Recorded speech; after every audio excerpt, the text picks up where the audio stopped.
Anybody? Why do you want to accept the caravan? Try it. Yeah. Abu Sufyan or yeah. Well, I mean, it just seems kind of unfair. It's like me coming to you and basically saying, "Give me all your money." Why would I ask you? That's what they did to Abu Sufyan in his caravan. They said, "We want what you have." Why? They had no grounds to ask for their stuff that they had with them. You know, there had to be a reason for it. Because it was actually this. MashaAllah, MashaAllah. Takbir. And takbir for Sister Iman too. No takbir for Sister Iman. So it's actually the reason. So this is guys. This is very, very important. Okay, there's a point to this. So actually, just a quick nutshell is Badr. You know, the companions, like Sister Iman said, and the Prophet ﷺ initially went because they had. This was how many years after Hijrah? 2, 3, 4, or 5. 2 years after Hijrah. So 2 years after Hijrah, it was the first major battle in Islam. Okay? So they had left Mecca, and all of their stuff is in Mecca. They can't pick up their houses, and you know, they don't have those like wide load trucks with them at the time, or camels or whatever. They didn't have that kind of, so they had to literally pick up and go. I mean, they left everything. They left their jobs, they left their relatives that were there that weren't Muslim, they left their houses, they left everything they had. Some of them had gardens, and they farmed those gardens, and they left everything. So when they had left, the kuffar did what with their stuff? So these guys pieced out, we're going to take their stuff. I mean, we're not going to just sit here and spoil. I mean, they probably rationalized it somehow in their head, and they took their stuff. So the Muslims, they found out, they were waiting for Quraysh to leave. They found out that they were coming back from Bilad al-Sham, which is present-day Syria, Palestine, Lebanon, Jordan. That's where they used to go and trade. They had the Shita was Saif. That's where they would go in the Saif because that's just their trade route. Anyways, I'm digressing. The point is, they found out that they were coming back from Bilad al-Sham, and they said, we're going to intercept them. I mean, anything that they had, they traded using our stuff, and so we have a right. And everybody knew how much their stuff was worth. Everybody could point to their stuff and say, you know, this is mine, and I need this, and if you don't have it, you need to give me its worth. And so they said, we'll go and intercept them. And there were literally only a couple hundred. But like Sister Iman said, Abu Sufyan heard that the Muslims were coming, so he called for 1,000 men from Mecca. Come, because these Muslims are coming. So the Muslims have in their mind, we're going to go get our stuff. We're going to go stay. If they won't give us our stuff, okay, we might get a little skirmish here and there. We'll try to get our stuff. If it doesn't work out, we'll come back. But they did not want to fight. How many Muslims were there? 314. I think. Okay, so about 300. Obviously 300. Right. And so they called 1,000 men. Abu Sufyan called 1,000 men. Now Abu Sufyan, what do we say when we say Abu Sufyan, by the way? We say radiallahu anhu, because you know Abu Sufyan accepted Islam later, right? And the Prophet ﷺ died, and he was pleased with all his companions. So anyways, the point is, Abu Sufyan, before he accepted Islam, and he was a very big opponent to the Muslims, he called these men, and the Muslims were thinking, hey, we're just going to take back our wealth. But Abu Sufyan, his men, and the men that were coming from Mecca said, no, I mean, we're not going to let them take it that easy. We're going to fight them. The same mentality they had with Suhaib al-Rumi. Everybody remember the story of Suhaib al-Rumi, right? They thought with the rest of the Muslims, we're going to fight them, and we're not going to let them take our stuff. Or their stuff. We're not going to let them take their stuff back.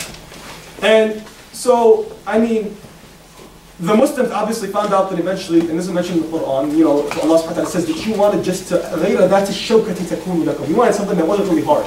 You wanted to go take your wealth and, you know, be on your merry way. But Allah subhanahu wa ta'ala decreed that you're going to fight them. So you're talking about the Messenger of Allah sallallahu alayhi wa sallam. You're talking about 300 men. And these aren't isolated men. Think of your brothers, your sisters, your fathers. Think about the family. These are men who had wives, who that if they were killed, they would be widowed.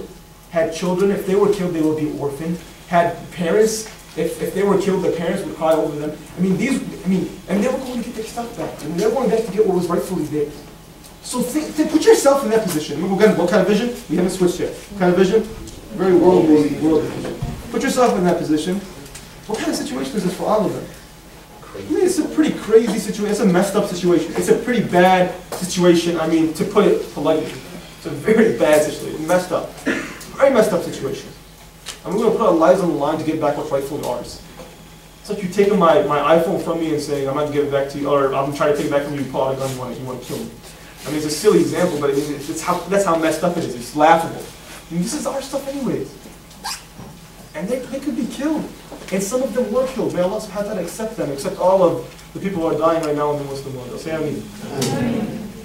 And so with the glasses that we're using right now, are they winners, are they losers? What's their status? Crazy. Stop, man, it's crazy, it's bad. They're just as bad as Suhaib al-Rumi. And now, let's put on Sharif's glasses. Let's put on the Muslim vision glasses. Let's put on, in Suhaib Webb's words, apocalyptic vision glasses, where we see things with their worth in Allah subhanahu wa ta'ala's eyes, with their worth in the hereafter, with whether they're going to get me closer to Jannah, or whether they're going to get me closer to hellfire. Whether they're going to draw me closer to Allah subhanahu wa ta'ala, or they're going to draw me away from Allah subhanahu wa ta'ala.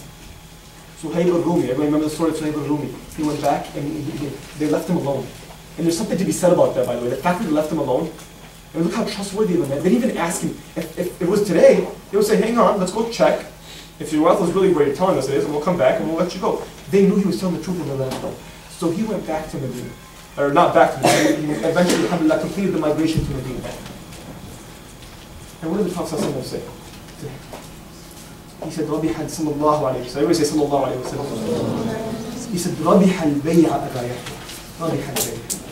Jibreel had come down to the Prophet ﷺ and told him what had happened on the way. He informed the Prophet ﷺ that Suhaib was intercepted by the kuffar. They asked him for all his wealth. Actually, he offered them all his wealth. And he has nothing. Nothing.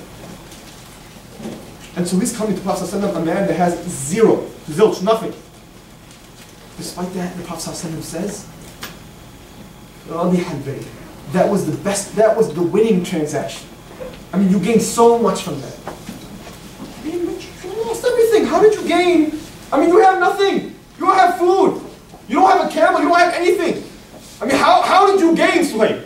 What did you gain from that? You lost everything. But why did he win? Because we're seeing things in a different, remember, we're on a different planet. We're not on planet Earth anymore. We're on planet Akhirah right now. We're thinking in terms of the hereafter. We're living with Allah subhanahu wa ta'ala. And despite the fact, put this vision on, despite the fact that he lost everything, he is the biggest winner. He is we aren't worth the dust on his feet with what he did for us now. This is this vision that Allah subhanahu wa ta'ala, this is the vision we have to put. It's a conscious thing, by the way. I know I'm speaking theoretical, but it really is that conscious. You have to make that decision. When we're in the hallway, brothers, and a girl passes by that is good looking, and vice versa for sisters, you know, you say this, some of you might get, this is true, and we as humans have temptations. We know what happens, or whether we're online or we're backbiting somebody. There are these temptations. We have to consciously say, okay, which way am I looking at the world? Am I using my materialistic vision? Because yeah, it's fun to talk to that girl, it's fun to talk to that guy, or it's fun to backbite about this girl, it's fun to backbite about that guy, it's fun to go to this website, it's fun to waste my time watching 2 doubleheaders on Sunday night, especially the Lions are making the playoffs, and it's going to be very interesting. You know, it's a temptation for me. I'm a big Lions fan, you know, and there's going to be like football games galore, and, you know, it's going to be tough. You know, a football game is like 3-4 hours, you know what I'm saying? It doesn't go into overtime. So I mean, but we have to consciously say, hold on, time out. Literally take a time out. And I like what you said, Naveed. You said, believe it or not, some people actually go out for a breath of fresh air these days. And it's true. How often in life do we take time to just stop and think? You know, right? That's kind of what you were talking about, right? I mean, how often we have to really stop and say, how am I looking at this? How am I looking at this? I mean, in a worldly way, I mean, yeah. I mean, this is going to be awesome. And tomorrow I can go to school and I can talk about Calvin Johnson scored this touchdown. Stafford had no interceptions. And Kevin Smith was healthy and he was playing awesome, and Dominic Su didn't beat anybody up. You know, you could talk about all these things, but you know, when I'm sitting there and this, I mean, again, I don't mean to be extreme. Now, watching a football game here and there, inshallah, there's nothing wrong with that, of course. You know, but when it's consuming my days, when I'm not doing anything else, I'm not using that Muslim vision. I'm using that materialistic vision. When I'm spending all day at the mall, and you know, this is relevant for brothers and sisters, even brothers before sisters sometimes. Brothers before sisters sometimes, and the brother knows who I'm talking about here. You know, when I'm spending, 8 hours, oh look, there was a sale, Black Friday, blah, blah, blah. I mean, what kind of vision are we using? Go along, get some stuff, you know, I needed a sweater, I needed shoes, I needed this. I mean, get good deals, there's nothing haram with that. But when it's consuming my life, I mean, these glasses, not only are they not with us, I mean, basically we're stomping on these glasses and we're spitting on them and we're saying we don't need these glasses. We're happy with the glasses we have. We're happy with Mutahhid's glasses. We're happy looking this way at life. And you know, what's funny is that way of looking at things will bring you satisfaction for a little bit, but at the end of the day, it's not looking good. When you meet Allah subhanahu wa ta'ala, what on earth are you going to say? I mean, we have so many shortcomings, brothers and sisters, and there's so many things we have yet to learn, whether it's memorizing the Quran or Hadith, or being number one, being kind to our parents. And actually, I retract what I said. If we were at the mall with our mom and dad, then go for towns, who cares? And if they're happy, we're having fun, and we're smiling at each other, being good to your parents. I mean, there's so many things. I'm talking about myself, that there's shortcomings, and you don't have time to spend in waste. So we gotta put these glasses on. You have to put these glasses on before it's too late. I mean, Fir'aun told to reach for the glasses when he was sinking. When his soul reached over here, he was sinking. He said, oh, let me put these glasses on finally. Allah said, no. No. No. And. Now you want to put them on? Now your soul is up to your collarbone and you want to put them on? Things don't work like that. We have to put them on before. So, and to complete the story, in Badr, to finish the second example, we're going to end shortly here, inshallah, in the discussion. In Badr, this just drives me, subhanAllah, it's just amazing. I mean, these men are going to go die. I mean, there is a 50-50 chance that they're going to die. And what does the Prophet tell them? He tells them, قُومُوا إِلَىٰ جَنَّةٍ عَرْضُهَا السَّمَاوَاتِ وَالْأَرْضِ. Get up and go, because there's a paradise waiting for you that's as wide as the heavens and the earth. And they're not going to meet angels and clouds and good food. They're going to meet the swords of their enemies. Yet the Prophet is saying, قُومُوا إِلَىٰ جَنَّةٍ عَرْضُهَا السَّمَاوَاتِ وَالْأَرْضِ. Because they had Muslim vision on. They had apocalyptic vision on. And this is the vision that if we, and again, you have to consciously put it on. If we put it on, it will transform our lives.